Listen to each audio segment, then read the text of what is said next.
Hello, I'm George DeBouche. Thank you for taking a few minutes to listen to what I believe is an important message.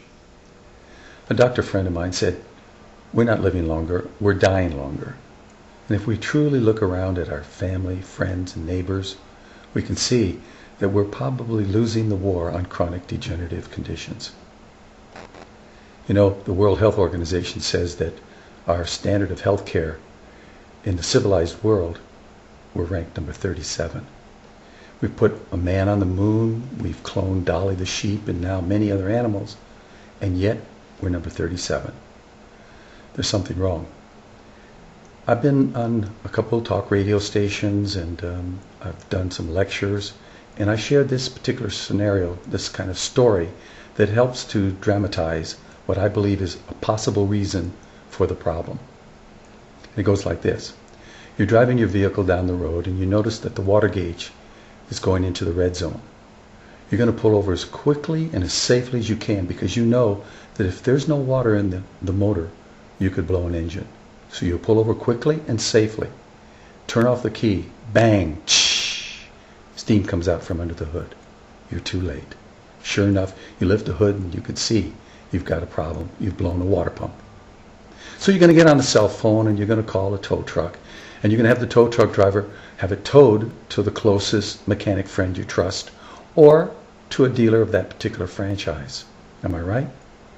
Well, now correct me if I'm wrong. You're going to tell the mechanic to put in a new carburetor in hopes that the water pump will work. I don't think so. That would be stupid, wouldn't it? What you're going to do is you're going to put in a brand new water pump. And here's the key.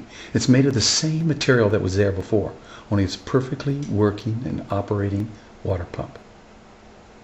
Now let's talk about your other vehicle. Not the one you drive, but the one you walk around in, your body. When something goes wrong with one of its internal working parts, what makes us think that we can fix it with something totally unrelated, like a carburetor to fix a water pump?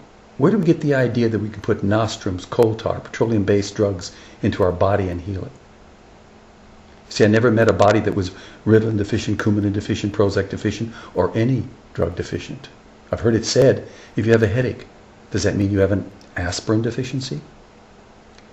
We do know that science knows very well that if you have a vitamin C deficiency, you can develop scurvy and die. The British found that out about 250, 300 years ago when they went on the high seas and they didn't take enough fruits and vegetables. They got scurvy and died. So they got wise and they started taking lots of fruits and vegetables, and especially limes, and they got nicknamed the limeys. We also know, science knows, that if you have a vitamin B deficiency, you can get beriberi. A vitamin D deficiency, rickets. Calcium deficiency, all kinds of problems, osteopenia, osteoporosis, or worse.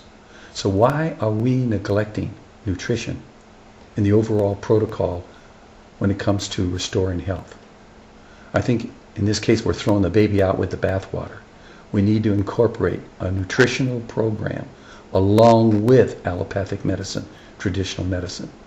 Now, I'm not against it. I'm not an alternative doctor. I'm complementary to integrative.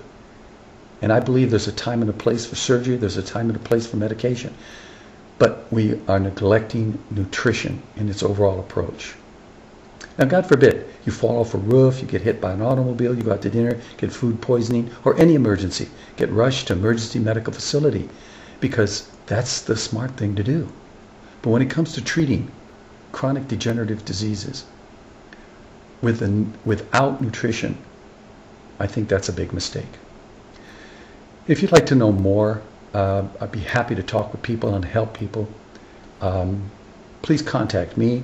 You can call my number, 541-535-9136, after 9 a.m. West Coast time, please.